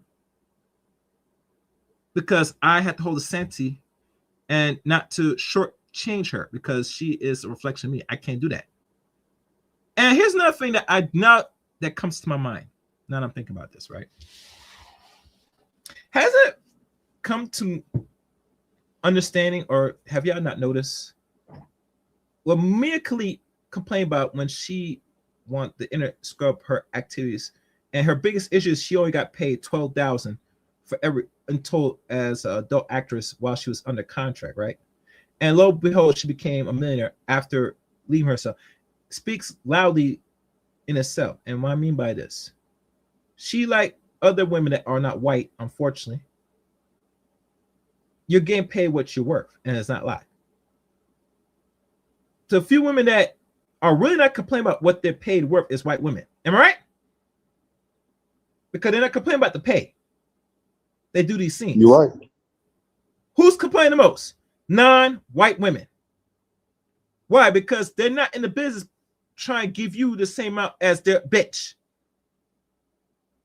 Is that clear? Why I'm paying you the same amount, my own woman, I pay the same or more. You're not going to get the same money she gets. Because I built this business. The adult film is run by me, by men. Mostly white men, generally. There's some Black men that are, but they're not going to make the same amount of money as the Caucasoid man that really controls and run this business. Anybody that is not part of this group, you're getting trinkets. How I know? Because I see and I pay attention to detail of who's complaining most after doing sex work for over 10 or more years. You never see them complain about the money. Non-Black women, particularly white women. The only people that's complaining about money and what their worth is instead of their reputation is non-white women, Black women, maybe some Indian women. We can go as far as maybe Asian women as well. We can put them in the boat the same way because they're not getting much. They're not getting paid the same amount as white women. I'm sorry. So if you're not a white woman, especially in America, you're going to get the short end of the stick, unfortunately. And not only that, you're going to expose yourself to a lot of degeneracy where people can go back and if they want to take you seriously, they won't. The only person that focus on their image and the way that they should still function in society after doing the nasty is Caucasian women. And they're right to do so because they're getting their worth doing these scenes. And at the end of it, after they made thousands, and hell, if they do it right, make $1 million, they want to come out and be soccer moms for the public. And it doesn't work like that. Caucasian men that watch porn or watch their own men get lusted on, get all types of essence on their face and stuff. They don't view it as any worth. They look at it as degenerates. And God forsake you have kids, right? Or don't have kids. And then you come back into their communities and say you're ready to be a wife. They're not going to take you seriously. If you're a white film actress, they just won't. They will never will. Now, will you get married? You might get some sucker to marry you, but regardless, if you have kids and you're still trying to function in society, while people notice and they can look you up and notice you did this, that's out the question. And it should be, because this protects the group. Why would some man want to take you on seriously as a mate and you have a history of getting your back blown out? You're being throat goat to a lot of men. You're taking essence. You're taking in all the holes. And I still don't understand the fourth hole. I'm not going into detail. Please don't say nothing. Don't say nothing in the comment section. If I see you talking about the fourth hole in the comment section, I will question y'all. So I don't, like I said, why would a man would take you seriously? They don't. Hell, you see white men talking about white women having intercourse with black men and call them mud sharks. So imagine now you do this business and you screw black men. Ooh, that's a serious death sentence. Regardless, some Caucasian men love that. Because they're very known for cuckolding. And that's not something we don't want to have a conversation in itself. But overall, they don't want to take y'all seriously. So this more is concerned to your image if you're a Caucasian woman in this business. For other groups of women, unfortunately, most of y'all, the biggest complaint you have is you want to get paid the same as Becky or Sarah, and that's not going to happen. You don't care about your self-image, nothing like that, because you said, screw that. If you pay me what I'm worth, I'm good. That tells you this the worth of a lot of non-white women, mostly black women or any other group of women. So, in regards to Sinnamon Love and the racism part of it and the interracial part of it and all that stuff, they don't see you as human. You're subhuman to them. The watermelon piece, that should have been an automatic wake-up call in itself, that you should have stepped away from this right there and then. But you did. You stayed and did the scene, and you still continue on with your adult film career, if there's a such term you want to call it like that. You still did the business and still doing it. Even to the point now to say that a lot of people can now make money now. No, there are only very few people making money doing sex work right now. Since 2020 till now, we're on 6 years pushing. It only started to pick up more steam, not explode, pick up more, is because a lot of women could not find adequate jobs and they don't want to couple with a man. So what's next best thing to do, like anything in history? They go to sex work. They will pop their coochie on air for $4.99 a subscription. Imagine that. And I'm not talking about they're showing feet. They're actually popping that bad boy. And and here's another thing that I was saying. I'm gonna let Miss O, talk. And guys, if you guys want to come up and join the conversation, the links in the chat room. Let's have this conversation. Like the video, please. Like the video. I know I'm getting a few people watching now, but please like the video. This will help me in the algorithm. And please hype this video if you guys come across a replay of this. It's like this. Women are always going to turn to the least resistance when it's necessary. They don't have no morality in regards to what is logic, what is humane, or what is decency. If they go choose to be homeless and starving, they rather choose going on camera or using a cell phone, for lack of better words, and expose their body, rather fat, slim, or not attractive, on the cam, on the live, or upload for some sucker to watch, consume, and if they're lucky, will open their goddamn wallet and throw some trinkets to them. So now, Ms. O, I yield the floor. What is your overall take on things? I'll let you talk. I'm still outside, about to get into the house in about 5 minutes, but I can go ahead and give a couple of words of wisdom, I guess. First, let me go ahead and I'm gonna hold on to this Sinnamon Love and Jada Fire. I'm waiting till you get to a nice secure place to talk about that. But yeah, talk about it. Go ahead. Mm-hmm. All right, so the whole interracial thing. See, again, I'm not a perv. I'm a former perv. I have a lot of research in this particular field called adult entertainment. All right. So, and shout out to my boy. Can I say his name? Can I say keep it 100? Because you know he was in. Yeah, he was in the industry too. So I was almost in the industry many years ago. Never really got a chance to actually get foot first or head first, if you know what I mean, into the industry. I'm actually not personal friends, but I'm like social media friends with Rico Strong, and I used to be with friends with Brian Pump. Okay. So this is what they tell me, and a lot of other actresses. But I don't know how it is now because everything's been unregulated. See, ever since the advent of Pornhub, the industry has basically not been the same industry for the last 15 years. You got all these amateurs, all these different websites. So nobody's getting screened, nobody's getting really tested like that. And it only used to be, and I know brothers get mad when I say this, but the average porn star, I mean, they're still whores. Don't get it twisted. They still whores. The thing is, though, they ain't really fucking no many niggas in porno.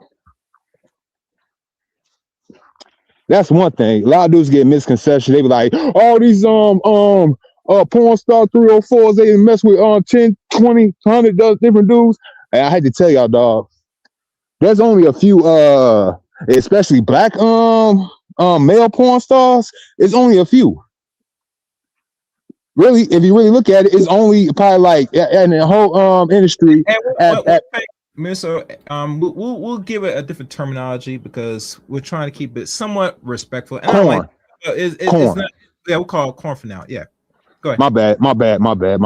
I begin because I be thinking I'm on my podcast. I don't give a care. So the corn stars, Go ahead. The corn stars told me this. It's only an X amount of male performers in the industry, and these dudes gotta get tested and do all this other stuff. See, what happened to Mr. Marcus basically messed up the whole industry.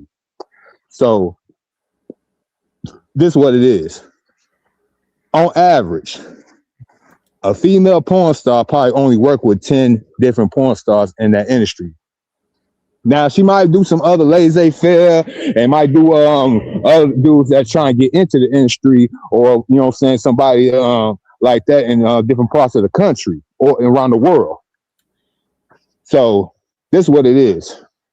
Now I'm getting to the racism part. The B-Dub get paid more to F Brad. She loses money when she sticks with her own race. Okay. Also, a lot of female corn stars, a lot of female corn stars of the white side, they only got two options. Now, if they have that so-called quote-unquote European beauty standard, you know, aka what Brad likes, they can't mess with brothers because they don't mess up their whole entire fan base. Especially in the case of Alexis Texas, another famous white blonde, blue-eyed porn star that literally said that she can't work with black male porn stars because she don't want to mess up her brand. Yeah, you know, I heard about that. Now I'm not sure who said that. It was one adult lady said that. Alexis. It was two actually. One lily white girl by the name of Alexis Texas, and another one by the name of Havana Ginger from Brazil. No, is she from Brazil or is she Cuban? Cuban. I think I know. I'm thinking her about Havana Ginger. She's a Cuban woman. Yeah, and yeah, she. Oh, she Cuban? I thought she was from Brazil. No, she's Cuban. She's Cuban. Actually, Cuban descent. But I didn't know she. But I know she did some scenes with black men. Havana. She hated them. She hated them though. Why? Because it messed up her. She really don't like brothers, but unfortunately, brothers are her bread and butter. So she'll do the scenes. She's considered racist. You take the black man's money, But you really don't want to really interact the deal. You know, it's funny. I remember there was a story one time. I think I added her on another social media link. I think I added her one time, and that bitch was always keep bugging about money. Yeah. And I never gave it to her. She still, you know, didn't delete me. But I'm looking and say, wait. I'm looking at you're conversing with me briefly, but you want some goddamn money, and you're about to be 42 years old. Chick, you need. I thought she was older than that. I thought she was older than that. No, she born 1984, bro. Let me tell you something. These non-white actors, they're struggling, bro. They're really struggling. At 40 goddamn years old, you think me, and I'm not sure I was the same age, sir. I think I'm maybe a little bit younger, maybe, or I can't really recall. But the point is this: that listen here, sweetie. When I add you on the social media, is to have brief conversation. Sometimes I don't conversate. I like to mess around and have conversation. I don't want to be stagnant and just liking pictures and putting comments because that don't serve me. If I add you're a known figure, I mean, I would like to hold some conversation. Now, in regards to you up here asking for money because either you don't want to ask money for content or just that's not happening. And the reason why that's not happening because I'm not the dude, the proponent, just throwing my dollars for free. You get me? If I'm giving you any money, I will expect some return. And what you have to offer is not something I want to buy. Period. So for you as woman, Alexis, Texas, I think Alexis, Texas, if my memory serves right, that sounds like a white woman. Alexis, Texas. Is that the one, right? As old get situated. Yeah. If it messes with your money. Yeah, it was in Alexis, Texas. I'm about to drop right down because I'm on my phone. I'm about to hop on my laptop. So give me a few jump tips. down and jump back down and jump back. Come on, go ahead. Do you think? Jump down. As I wait for Miss O, Alexis, Texas, yeah. That's another one. I did not know. I heard about that. That hurts their brand, but you know what I know. I don't know much, but if it hurts your brand, then by all means you should not be interacting. Much as taking, unfortunately, if black men have a production company, you should be taking his money. Anytime they call you, should say, "I can't right now. It's not a good look. Thank you for the offer." They don't do that. They take your money. Ain't that ironic? Ain't that ironic? But like I said, when you women are out here, you know you need to find some work any way, shape, or form. You're going to take what's offered to you. Now, regardless if it hurts your pocket, that's not our goddamn business, personally. And to me, I really give a crap about if it hurts your business, your money. Either you're going to do the job or not. It's a choice now. It's not optional. So other Caucasian men are not going to watch because you had little phallus in your mouth, a black one. That's not my concern. For all I know, he probably get enticed seeing it anyway, because you know most of them like to see cuckold behavior between their women and with us, black men. So screw your feelings. All right, let me see if he's back. And make sure you guys like the stream. I see some more people watching, so please like the stream, guys. Like the stream. It's late night edition, you know. I'm gonna stay. Okay, I think he's back. Oh yeah, and I like how it's set up now.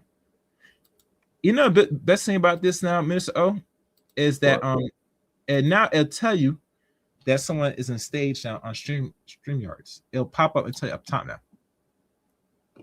Oh, that's okay. Okay. Yeah, keep an eye. Oh, guys, like the stream. I see more people watching. Like the stream. All right, now that you're in the right spot, if like I said before, Miss O, it messes with their money, and I says personally, I don't give a crap mess with your money. You take the money, you do the job. If your image is so important, I says before and says again, Miss O, then you should not take no money from no other adult production site that's not run and controlled by your group of men. Personally. And trust me, most of them that either complain or not complain, they like to watch you non-black women, most Caucasian women, get your back blown by black men anyway. Yep. So don't miss me with that crap. If money is the underlying truth, then you better stay over there and make as much money over there. Don't come over the side. If you get a dry spell or cold spell and no one's calling you for business or for work, that's on you, baby. That's not black man or any person that's non-white's problem. Personally. So when I hear that, I look at it, that's an excuse. Mm-hmm. You're there to make money. You sell your body for the highest bidder, period.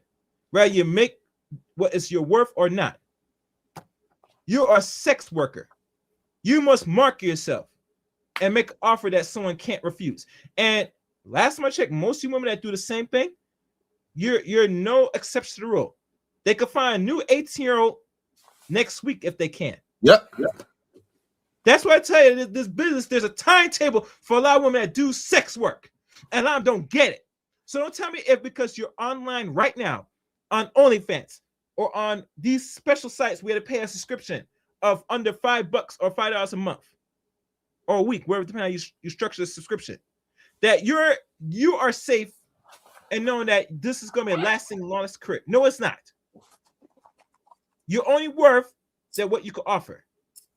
And if they look at your youth and how you keep your body as the price tag, you better make your money now and notice once you hit that 30 years of age or older, regardless what category they put you, know that the money that you may now is going to be less. How we know? Because if you look at every new scarlet that comes into the business, I guarantee you they're going to put them to work more than you. Yep.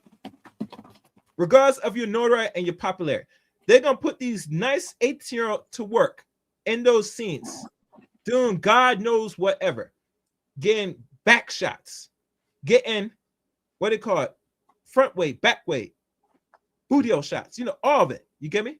Mm-hmm. They're going to even go as far as get what they call gangbang. Mm-hmm. Oh, that's a favorite. Bro, that's the business. Look at Bonnie Blue. Bonnie Blue is in her 20s, just like the other chick. They know the game, what it is asking for men. You think they give a crap about their underline, their bread? No. Because they know said every money counts. And as young as they are, they said, I'm going to get it in as where I fit in. And let me tell you something about Alexa Texas, since you mentioned her. And if I remember her closely, this chick is fat as fuck. I'm sorry. I know most men don't want to hear this. Black men don't hear this. Listen to me. Listen to me good. Listen. Don't feel fascinated because you see a Caucasian with a fat butt, big thighs, and fat all around. This woman in her community and generally overall is obese. Do you hear me, black man? Because most of us that watch that shit, our standards are very low. I'm sorry. Yep. In her side of the community, they will look at her as wash, as really undesired. Everyone want to go there. Very undesirable. So overall, yeah, your money's gonna be really hurting because you don't fit the aesthetic for the average aesthetic for white male to see. You're not average. You're not average weight. You're over above average weight, and you're blonde. So obviously, a white man sees this and see that you cut your brain. No, the real truth is you're too fat. You need to lose weight. And God forsake, let's hope you're not in your 30s. That's even worse. The only category you're gonna make money is through BBC. And that's just the honest truth. Same thing with the other chick that you said that complained about her bottom line, the black chick. I forgot her name. That's when I don't really give a crap about these chicks because I don't know their goddamn names. I know it's effed up. I'm keeping real with you. The other chick will say the same thing, That's her bottom line too. And if you're a black woman, you should be, the last thing you want to concern about is your bottom line. Because like I said early in the stream about Sinnamon Love and her issues while she was in business, the racism is real up there. So if you black woman, I know you're talking about, Havana Ginger, yeah, a Latina woman, they look at you as a Negro overall. And come to fact, if you don't like black men, that's even worse too, because now I say these are only people that still give you eyeballs, bitch. Unfortunately. So bottom line, The one that's in the business, Miss O, they're in the business and they will get what they could offer. They can negotiate. And a lot of women nowadays, if they're getting old and getting too big, you can't negotiate much in the business because every year they look for a nice, fresh, new chippy to do it all over again. And you're the second news. It is what it is. It is what it is. Now, can you tell us a story about the thing what you said about Twitter or something? That I want to hear. When you're ready, Miss O. And make sure you guys like the stream, share the stream. You know. I mean, these are the conversations that unfortunately it's not being discussed. And most people don't want to have these conversations because let's be honest, this is not something that is friendly, in lack of better words, you know. But nonetheless, we gotta have the conversation because we live in very serious times here, and the last thing people don't want to lose is their enjoyment of seeing adult videos and still can't consume the interracial part of things, regardless being pushed. Are you there, Misso?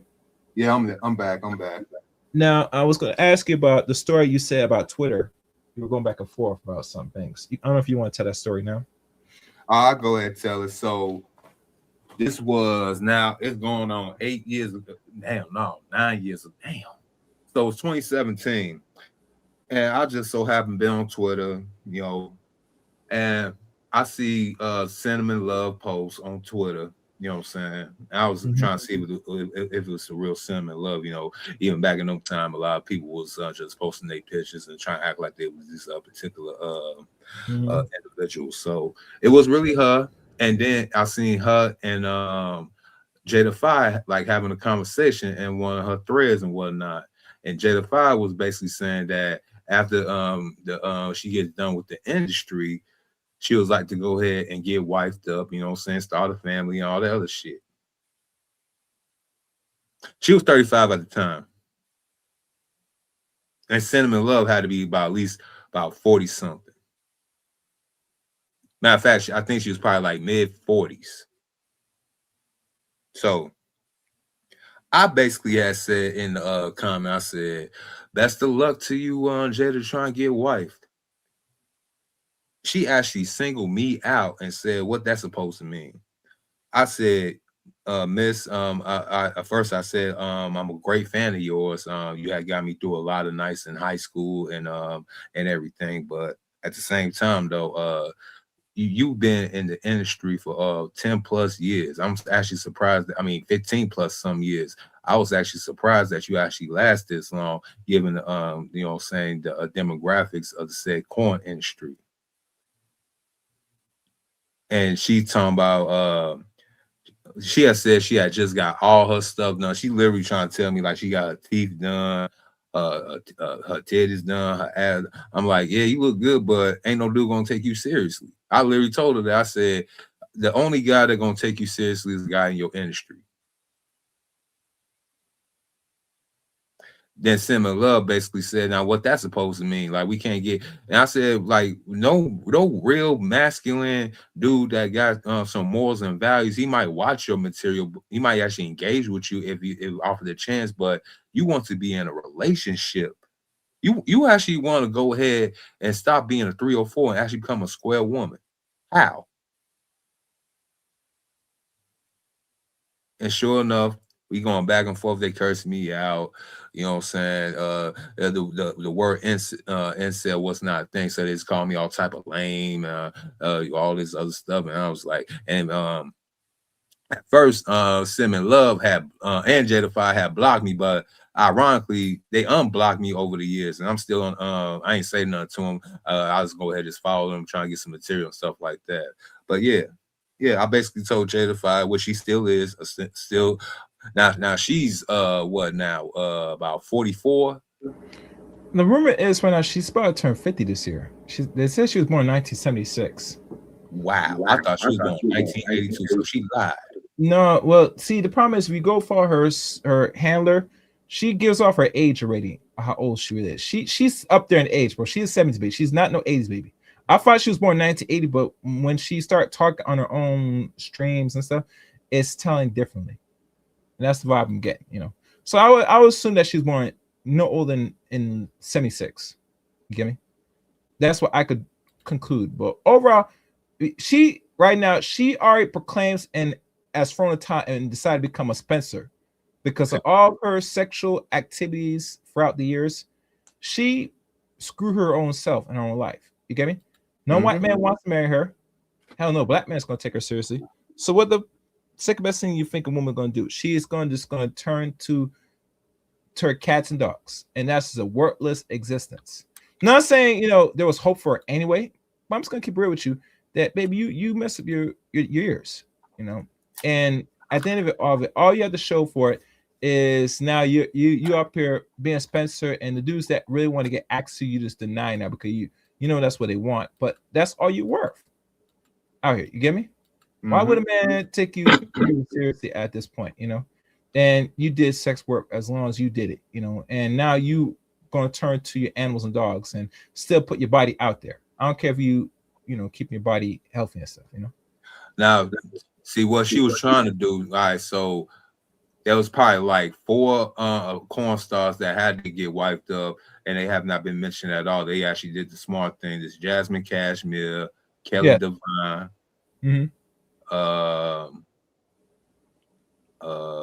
that's another one I'm trying to remember.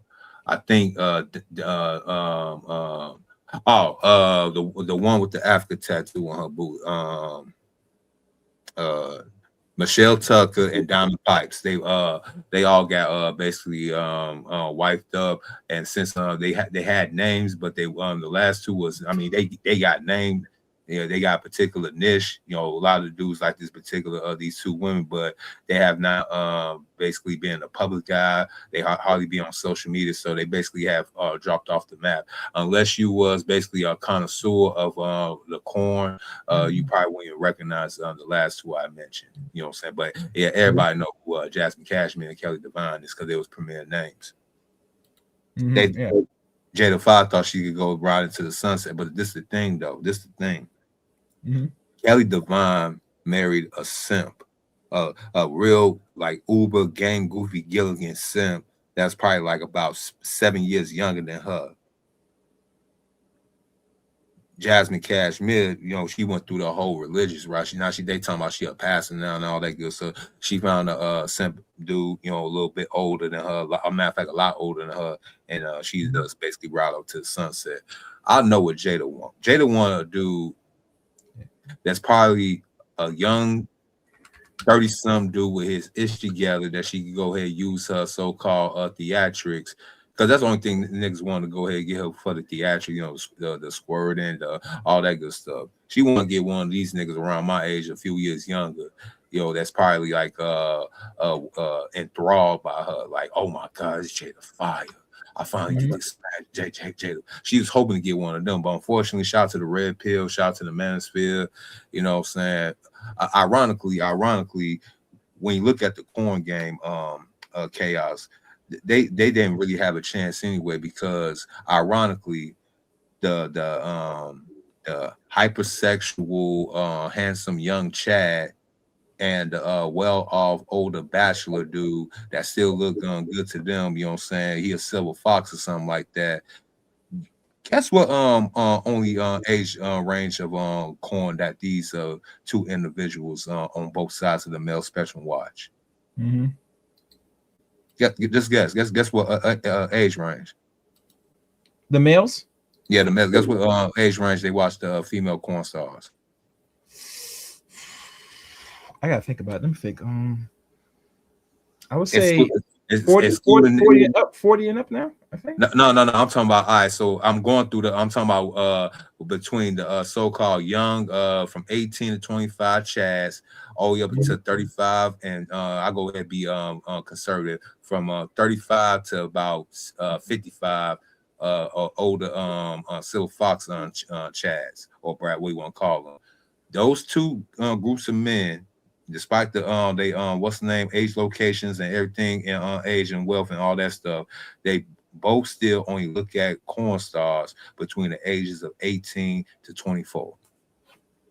Oh, I know one celebrity. Minus any fetishes or niches. You know what I'm saying? Minus any fetishes. The only person I know that will deal with anybody that's 18 to 24 if they're in the actor Leonardo DiCaprio is one of them. He deals with that age range, but I don't know anybody else. If they get past 25, he lets them go. I don't know if I'm right or wrong.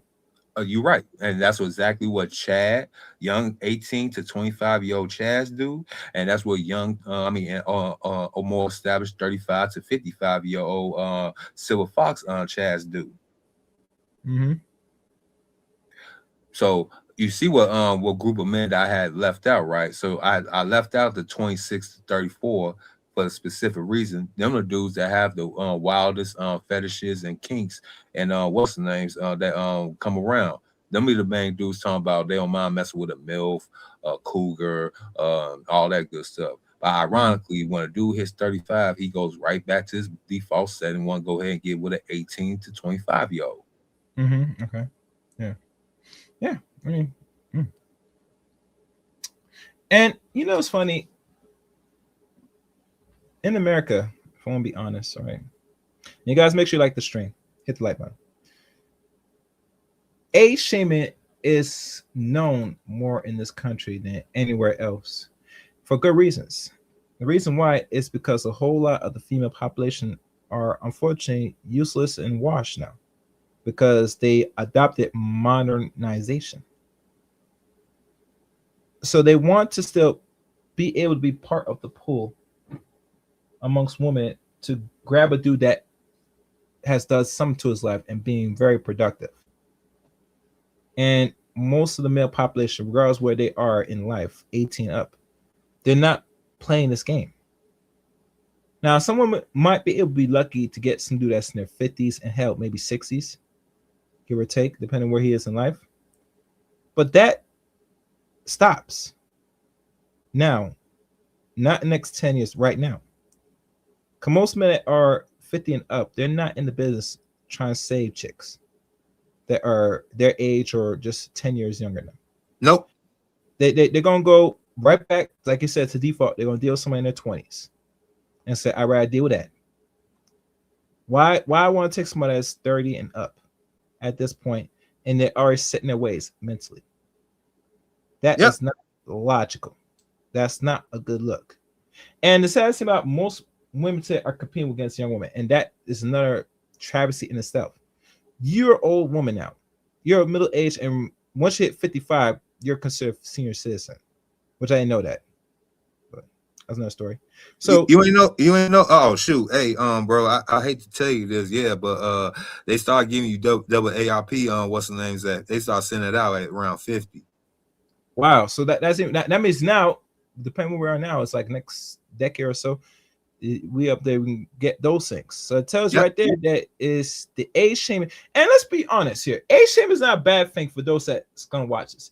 It is a good thing, and let me tell you why it's a good thing. Listen to me good and hear me well.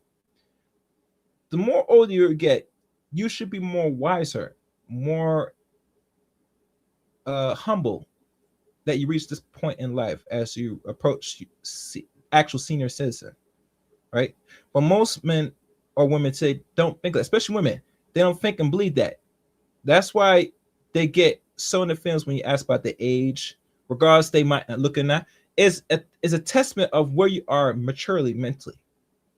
If you're over the age of 40, not besides 35, but 40 and up, I should expect by this point you should be not only settling, you should be settling spiritually, mentally, and take life a little bit more easier and take it as it goes. If you look at this point in your life as a struggle and you're looking for some man to bail you out and you're that age, you have failed, bitch. No man is obligated to do nothing for you for free or just to bail you out, just is. And it has to go beyond pussy at this point.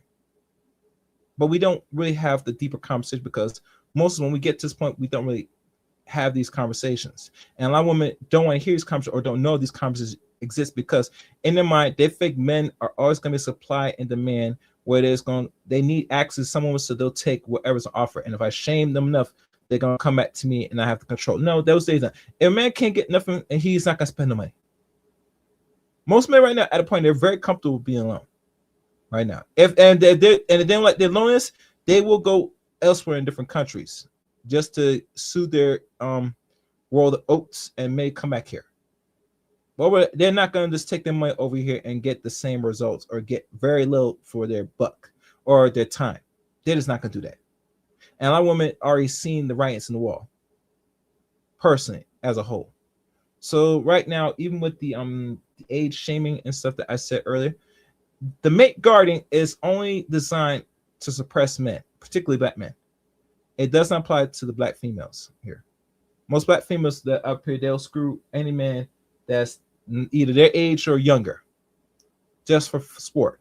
And they open my endless supply that they will get some access, some dude that will spend some money, regardless how old they get, and that's not going to go long term. So that's pretty much it. And there was also another important piece, which I'll probably do a video on this, maybe, or a short live stream, of what I found about Frank Lucas in regards to this thing about his days when he was a boy. But I'm gonna hold that for another day. Any closing remarks, Minister O? No, not really. Interesting topic. I was actually thinking about doing something similar for another piece that's basically crashing out on TikTok right now. Yeah, you know what I'm saying? She had a name too. Her name was Monroe Sweets. She goes by a different name on TikTok though. Yeah, she's basically crashing out. She had basically hit the wall. Well, I mean, she was only a niche type of performer, aka she was just a BBW with some tattoos in the right type of places that dudes like. And she was telling her story how she got basically trafficked at 15. I think she said she's from Texas or somewhere, one of them states, and then she basically moved to Atlanta, and she said she hated Atlanta. Telling the whole spiel about them people down there, both in. Wait, Monroe Sweets. I know. I was gonna think about covering that, but when I tried to find her social media links, I couldn't find it, so I left it alone. I know you're talking about. It's a little brown chick that used to in business. She used to been, Touch. She used to been in Tennessee, sex worker. Tennessee, that's what it was. Tennessee. Yeah. I know. I couldn't cover her because I can't find her social media tracking, so I couldn't cover her. I need to find the social media tracking a lot of these women before I do videos, because anytime I find something that's being circulated on the internet, I want to know more about the person. You get me? And I couldn't find no digital footprint of her presence, so I'd leave that alone. Well, I am Mr. O with the info for a reason, Chaos. Okay. Well, I will tune in for that. I'm definitely.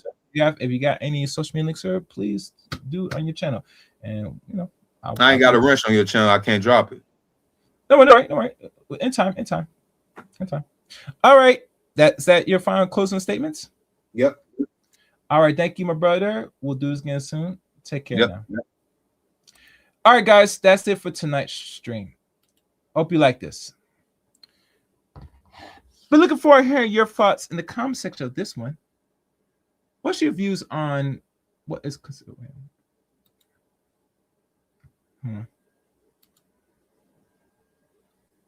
What's your views? Looking forward to hearing y'all take on this. But like always, make sure to like, comment, and subscribe to the channel. And make sure you guys hype the video as well. If you want to follow me at my social media links in the description on all my videos below. And please be a member of the Chaos Reign Show as well. I'm trying to build the membership up only with your help. Join membership. And with enough memberships, I might do a secret, special live stream members only with, more harsh, explicit content on the way, but only when the membership gets up. Thank you for watching for today's stream. Until next time, to the bottom of my heart, Chaos Reign.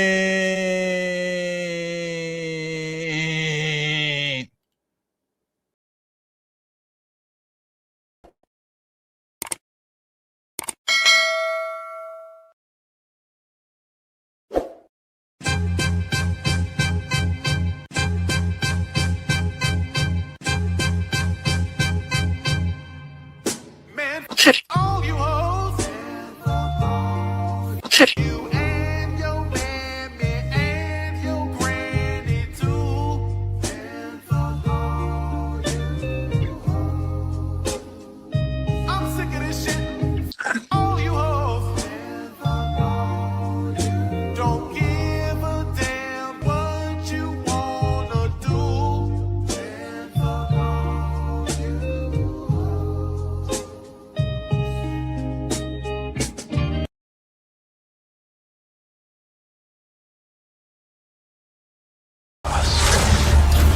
They like the chaos. They like the chaos. So when you're able to Chaos. let that chaos reign with, Chaos. let that chaos reign with, Chaos. let that chaos reign with, Must reign.